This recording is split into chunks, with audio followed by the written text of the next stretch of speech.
213 is the focus this week of Center Stage. This is 213, a rough and ready hard rock band. And all the gang here of 213. That is the band 213. They do have a CD out. It's called Yesterday. Let's hear it! The 213!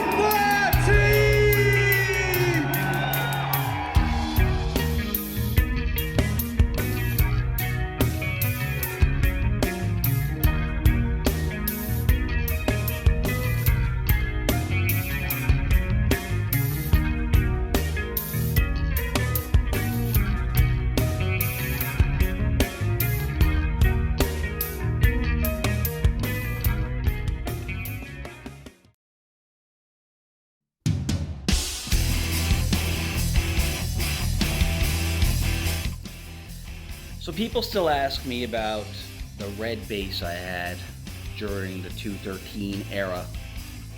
And the answer is yes, I do. After all the years and all the gear we've bought, sold, and has been stolen and found, the Ernie ball is like a boomerang. It keeps coming back home. I bought that in 2000. I think it was 2000 or 2001, something like that, off Rick Lamb over at Music Stop. It was hung behind the counter, and it was like one of those you can't touch unless you're seriously gonna buy this guitars. So after I looked at it for about, 4 or 5 months, I finally went in and said, Rick, see if I can get it. He ran a credit check while I played with it. He said, Mike, you can take it.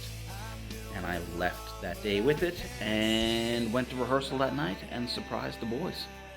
And as you saw in the video, or will see in the videos, I do indeed still have this. And I will probably have it for the rest of my life. So that's the story of the Ernie Ball.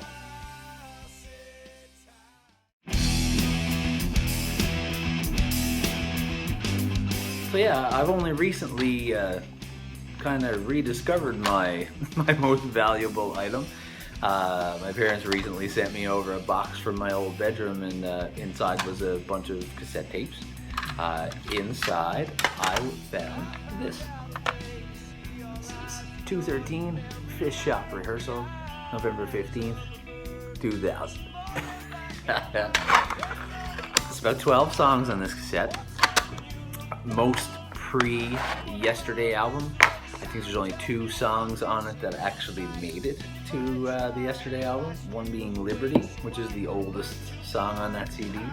I think I wrote Liberty in 1997. I went through a big phase of recycling some lyrics in it.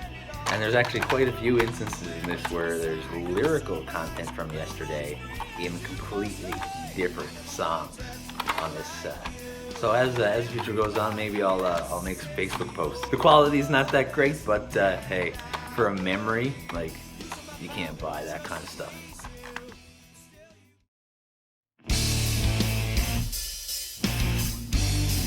One that just does jump out to me is the night we opened for Theory of a Dead Man at Club 1.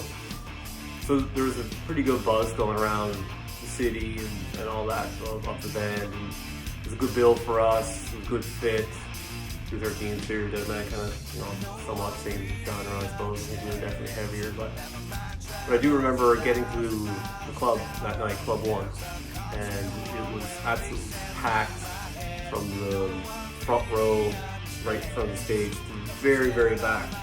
So yeah, there was definitely kind of electricity in the air that night, and we played it accordingly. It was a great show, and then we did the famous kind of 213 ending of the Four Horsemen, that kind of grand finale thing, and as soon as we cut into the intro, immediately the guys from Theory of a Dead Man they ran out of the dressing room, side stage with us, and we're just kind of rocking out, giving her, and we were kind of feeding off that too. That was pretty cool. And yeah, we blew the roof off of that night. We definitely hard act to follow that night. So that was a highlight for me.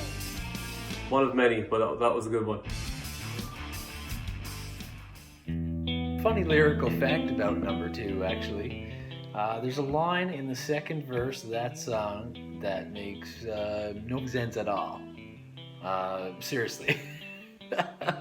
I had always taken great care to make sure that lyrics read well and made sense. But I remember struggling with this line for a long time. And I used to laugh. I remember I used to laugh on the inside on stage.